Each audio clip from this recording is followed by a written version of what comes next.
आज हम लोग स्टैंडर्ड 8 के सामाजिक विज्ञान का पहला क्लास शुरू करेंगे। भारतीय संविधान के बारे में पहला चैप्टर भारतीय संविधान है। सबसे पहले हम लोग इस बारे में जानेंगे कि भारतीय संविधान में क्या है क्या नहीं है, इसके बारे में पढ़ना है। लेकिन पहले क्लास शुरू करने से पहले एक दो टॉपिक के बारे में बात करना चाहते हैं कि सामाजिक विज्ञान आप लोग पहले भी पढ़े हैं, क्लास 7 में भी और 6 में भी कुछ कुछ चीज दिया गया है। ये पूरे क्लास का सबसे बोरिंग टॉपिक है, सबसे ज्यादा बोरिंग टॉपिक है। आप सब बच्चों लोग को पता है कि जब भी सामाजिक विज्ञान के बारे में आता तो मैक्सिमम स्टूडेंट इससे भागते हैं कि ये सर इतना बोरिंग है कि कुछ समझ में नहीं आता। तो आसान से आसान लैंग्वेज में यहाँ समझने का कोशिश करेंगे कि आखिर इसमें क्या चीज है और हमें समझ में क्यों नहीं आता है, क्योंकि किताब का जो लैंग्वेज होता है वो समझने लायक नहीं रहता है। इसलिए हम लोग यहाँ आसान से आसान टॉपिक में समझेंगे इसके हर चैप्टर को। पहला चैप्टर है भारतीय संविधान। तो सबसे पहले चीज आता है कि संविधान क्या है, भारतीय संविधान है क्या चीज है। सारा चीज पढ़ लेते हैं चैप्टर के बारे में, लेकिन नहीं समझ में आता है कि क्या है ये संविधान। तो पहले ये चीज जान लीजिए कि भारतीय संविधान में संविधान क्या है। तो संविधान कुछ नहीं है, एक किताब है।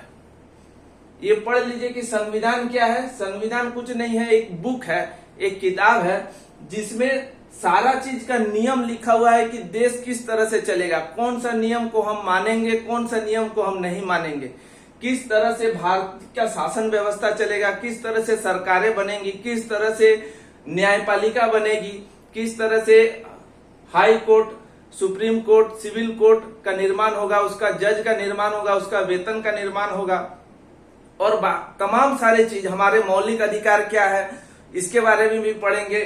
और सारा चीज जो नियम एक देश में हर चीज का जो नियम होता है इसमें संविधान के बारे में वो एक किताब में लिखा होता है।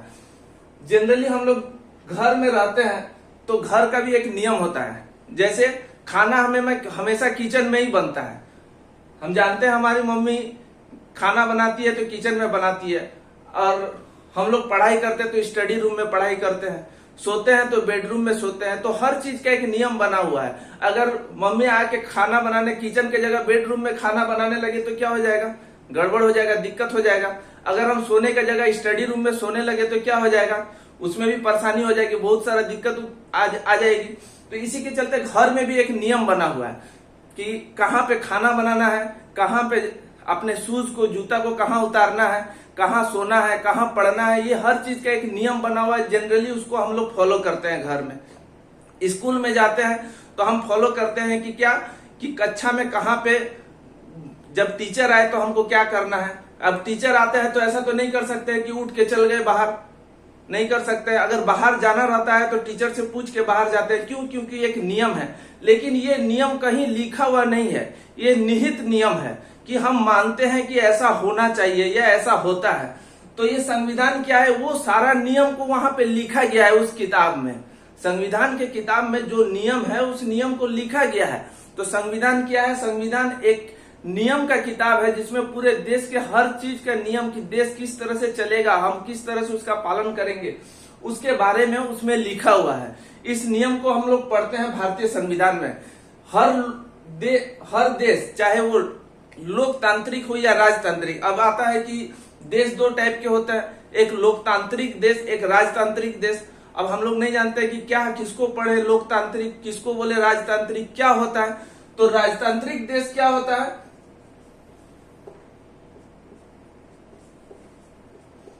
राजतांत्रिक देश वैसा देश है जिसमें राजा का नियम चलता है।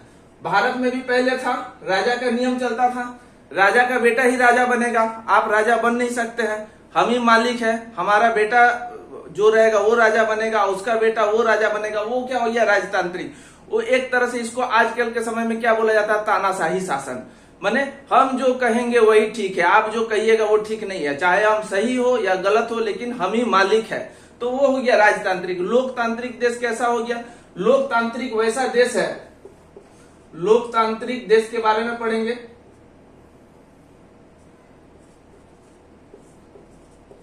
लोकतांत्रिक देश में मालिक कौन होता है, मालिक हम लोग होते हैं, लोग होता है। जैसे भारत एक लोकतांत्रिक देश है, माने हमारा राजा, हम पर रूल कौन करेगा, उसका तय कौन करता है, उसका तय हम लोग खुद करते हैं। लोग हम वोट देते हैं, अपने प्रतिनिधि को जिता के भेजते हैं जो हम पर शासन करे।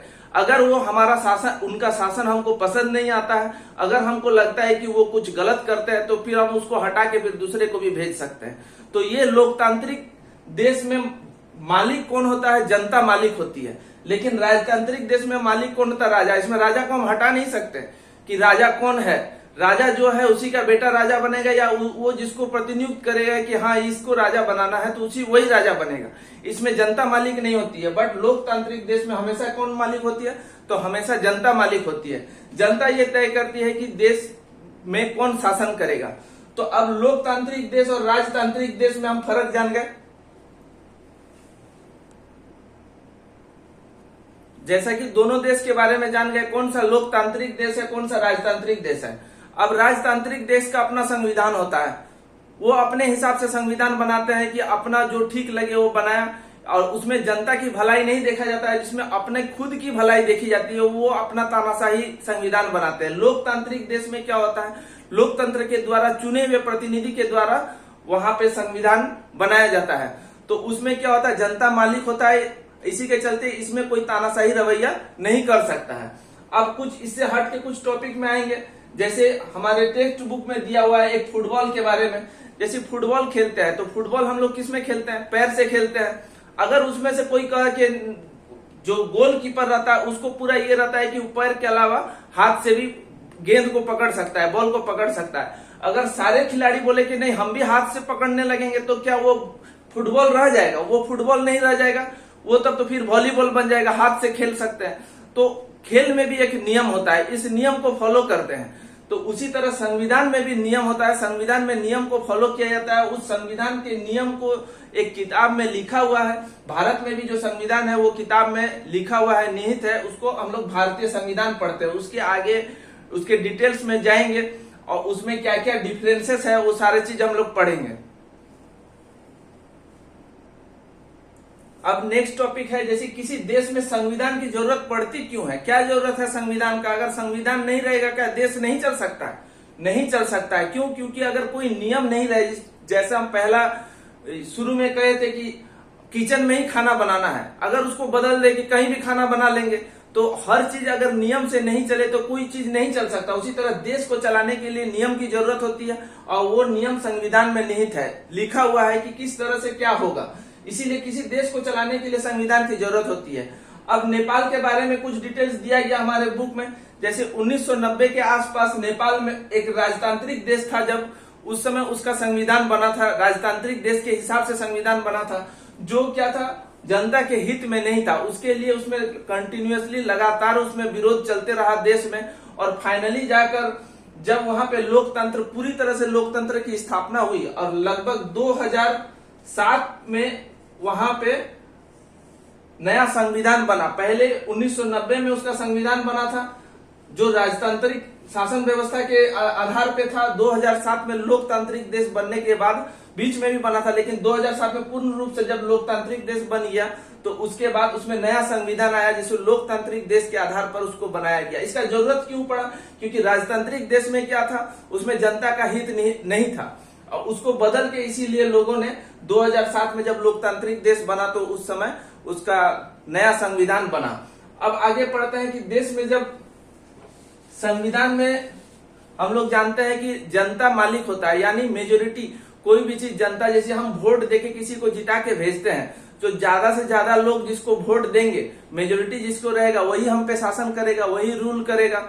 तो ऐसा कह सकते हैं जैसे हमारे देश में मैक्सिमम अगर 60% वोट किसी को मिल गया और वो पार्टी में जीत गया, हमारे पे रूल करने लगा और लगातार कंटिन्यूअसली कुछ गलत काम करते रहे, तो वो तो मालिक हो गया। अब तो हम कुछ कर नहीं सकते, लेकिन उसके लिए भी संविधान में बहुत सारे प्रावधान किए गए ताकि हमारे हितों की रक्षा की जा सके। उसके लिए न्यायपालिका है, जुडिशरी सिस्टम है, जिसमें क्या हो सकता है कि हम अपने लिए न्याय मांग सकते हैं। ये संविधान में दिया गया है। कुछ इसी तरह हम एक छोटा सा एग्जांपल यहाँ पे ले लेते हैं।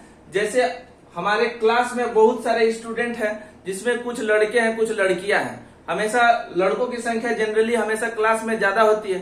तो एक जगह में एक गेम खेला जा रहा है जिसमें ये बताया जा रहा है कि कौन सा गेम खेलेंगे, तो लड़के लोग कहते हैं कि हम लोग क्रिकेट खेलेंगे, लड़कियां कहती है कि हम लोग वॉलीबॉल खेलेंगे। तो दोनों के बीच में ये टकराव हो जाता है कि कौन सा गेम खेला जाए। तो ये असमंजस की स्थिति में टीचर जो हमारे शिक्षक होते हैं तो क्या करते हैं, तो बोलते हैं कि अच्छा मेजोरिटी जिसमें होगा वही गेम खेला जाएगा। ठीक उसी तरह जैसा हमारे यहाँ पे शासन व्यवस्था में होता है कि जिसको ज्यादा वोट मिलता है वही हम पे शासन करता है। तो एक छोटा सा एग्जांपल है, जैसे स्कूल में क्या हुआ मेजोरिटी, तो इसमें क्या किया गया, सब अपना हाथ उठाए, भाई क्रिकेट खेलने वाले लोग कितने जन हैं, तो क्रिकेट खेलने वाले लोग 50 जन हैं। अच्छा वॉलीबॉल खेलने वाले लोग कितने जन हैं, तो वॉलीबॉल खेलने वाले लोग 30 जन है। क्यों? क्योंकि लड़कियां तो 30 ही थी। तो ऐसा कंडीशन में क्या होगा, तो टीचर ये डिक्लेयर कर दे कि नहीं क्रिकेट ही खेला जाएगा। तो हमेशा इस लड़कों को ये लगता है कि हम लोग तो मेजोरिटी में ही है तो हम लोग ही जीतेंगे हमेशा, चाहे कुछ भी कर ले। लेकिन लड़कियों को लगता है कि नहीं हम लोग तो कभी भी नहीं जीत सकते हैं। क्यों? क्योंकि हमारी संख्या कम है। लेकिन उसके बचाव के लिए भी क्या है, टीचर है। टीचर को ये लग सकता है कि नहीं वो गलत कर रहा है, कि हमेशा उन्हीं के हिसाब से चल रहा, तो उसको बदल सकता है टीचर उसके। ठीक उसी तरह हमारे संविधान में भी है कि अगर हमारे हितों की कुछ भी गड़बड़ी होती है तो उसके लिए हमारे लिए न्यायपालिका है, जुडिशरी सिस्टम है। अगर जिसको हम जिता के भेजते हैं वो मेजोरिटी में पावर में है, लेकिन हमारे अगर हितों की रक्षा नहीं करता, हमारे साथ कुछ ऐसा चीज, हमारे मौलिक अधिकारों का हनन करता है, कुछ गलत चीज करता है जो संविधान के विरुद्ध है, तो उसके लिए न्यायपालिका है जो उसको बताने के लिए कि देखो ये गलत हो रहा है, ये तुम नहीं कर सकते हो, भले तुम जीत के आए हो लेकिन ये क्या है हमारे संविधान के विरुद्ध है। मतलब संविधान क्या है, हमारे जो किताब जो मिला है, जो लिखा हुआ है नियम, उस नियम के विरुद्ध तुम काम कर रहे हो तो उसको सस्पेंड कर सकता है। इसीलिए संविधान जरूरी है। अगर ये निहित बुक में नहीं लिखा रहता तो वो अपना मनमानी कर सकते थे। इसीलिए संविधान हर देश के लिए जरूरी है और मैक्सिमम सारे लोकतांत्रिक देश और अभी तक लगभग राजतांत्रिक देश में भी संविधान बना हुआ है। इसके बाद भारतीय संविधान के कुछ मुख्य तथ्य को पढ़ेंगे आगे में, जो हमारे बुक में दिया है उतना ही पढ़ेंगे, उससे ज्यादा नहीं पढ़ेंगे। ऐसे संविधान तो बहुत बड़ा चैप्टर है, लेकिन अभी हमको कितना पढ़ना है, केवल 5 टॉपिक के बारे में पढ़ना है जो हमारे भारतीय संविधान में है। क्या है? पहला है संघवाद, फेडरलिज्म, दूसरा है संसदीय शासन पद्धति, शक्तियों का बंटवारा, मौलिक अधिकार, धर्मनिरपेक्षता। इसमें से कुछ कुछ टॉपिक के बारे में तो जानते हैं, जैसे धर्मनिरपेक्षता क्या है। धर्मनिरपेक्षता क्या है, मतलब हमारा देश क्या है, एक धर्मनिरपेक्ष देश है। इसके मतलब क्या है, धर्मनिरपेक्ष मतलब किसी भी एक धर्म को प्रायोरिटी नहीं दिया जाता। यहाँ पे सारे टाइप के धर्म के लोग रह सकते हैं मिलजुल कर, जैसे हिंदू, मुस्लिम, सिख, ईसाई, जैन, पारसी, जितने सारे भी धर्म है, किसी के साथ धर्म के आधार पर हम भेदभाव नहीं करते हैं। ये हमारे क्या संविधान में निहित है। धर्मनिरपेक्षता उसको कहा जाता है जिसमें किसी भी एक धर्म को माने प्रायोरिटी नहीं दिया जाता है, सारे धर्म मिलजुल कर रह सकते हैं धर्म के लोग। मौलिक अधिकार क्या है, जो हमारा अधिकार है, इसके बारे में हम लोग डिटेल्स में पढ़ेगा। मौलिक अधिकार के बारे में आगे भी आप लोग पढ़ चुके हैं। शक्तियों का बंटवारा, संघवाद, संसदीय शासन पद्धति। संघवाद मतलब क्या है कि फेडरलिज्म सिस्टम, कोई भी एक मालिक नहीं हो सकता, जैसे राजा का बेटा राजा मालिक नहीं हो सकता है। हमारे यहाँ राज्य में अलग सरकारें हैं, केंद्र में अलग सरकारें हैं, जो जिसको जनता मेजोरिटी दे के, जिसको जनता वोट दे के जिताती है वही हम पे शासन कर सकता है। जैसे एक एग्जांपल के तौर पे ले लेते हैं कि बहुत सारी पार्टियां हमारे यहाँ पे शासन करती है। जैसे यूपी में कोई अलग पार्टी है, केंद्र सरकार में, सेंट्रल गवर्नमेंट में कोई अलग पार्टी है, वेस्ट बंगाल में, बिहार में, झारखंड में, सब जगह अलग अलग पार्टी की सरकार है। तो कोई जरूरी नहीं है कि जो केंद्र सरकार में जो हमारे प्राइम मिनिस्टर जिस पार्टी के है वही पार्टी के राज्य सरकार भी होगी, ऐसा कोई जरूरी नहीं है। जहां पे जनता जिसको वोट देके जिताएगी वही हमारे यहाँ पे रूल करेगा। ये संघवाद बताता है। फेडरलिज्म, संसदीय शासन पद्धति, किस तरह से संसदीय शासन पद्धति, इसके बारे में डिटेल्स में पढ़ेंगे, थोड़ा बड़ा चीज है उसको आगे पढ़ेंगे। शक्तियों का बंटवारा, क्या क्या शक्तियों का बंटवारा, जैसे न्यायपालिका, विधायिका और कार्यपालिका, ये तीनों के बारे में हम लोग डिटेल्स में पढ़ेंगे। किसको कितना पावर दिया गया है, शक्तियां किसको कितना दिया गया है। न्यायपालिका क्या होता है थोड़ा सा जान लेते हैं। न्यायपालिका जैसे जुडिशरी सिस्टम, हमारे कोर्ट, हमारे जज जो है वो जुडिशरी सिस्टम न्यायपालिका के अंदर आता है, जो क्या करता है, संविधान के मूल तथ्यों को बताता है। पहला है विधायिका, जिसको हम लोग वोट देके जिता के भेजते हैं, वो आ जाता है विधायिका के अंतर्गत, जो क्या बनाता है, नियमों को बना सकता है। शक्तियों का बंटवारा, किसको कितना। कार्यपालिका क्या होता है, जो नियम बनाते हैं उसको क्रियान्वय करने का काम कार्यपालिका का होता है।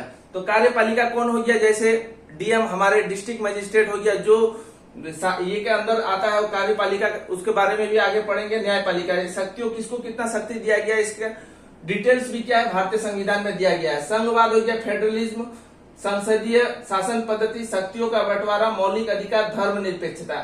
नेक्स्ट क्लास में इस पांचों टॉपिक के बारे में थोड़ा सा डिटेल्स में पढ़ेंगे, इसके बाद ये चैप्टर खत्म हो जाएगा। नेक्स्ट क्लास में ये चैप्टर खत्म हो जाएगा।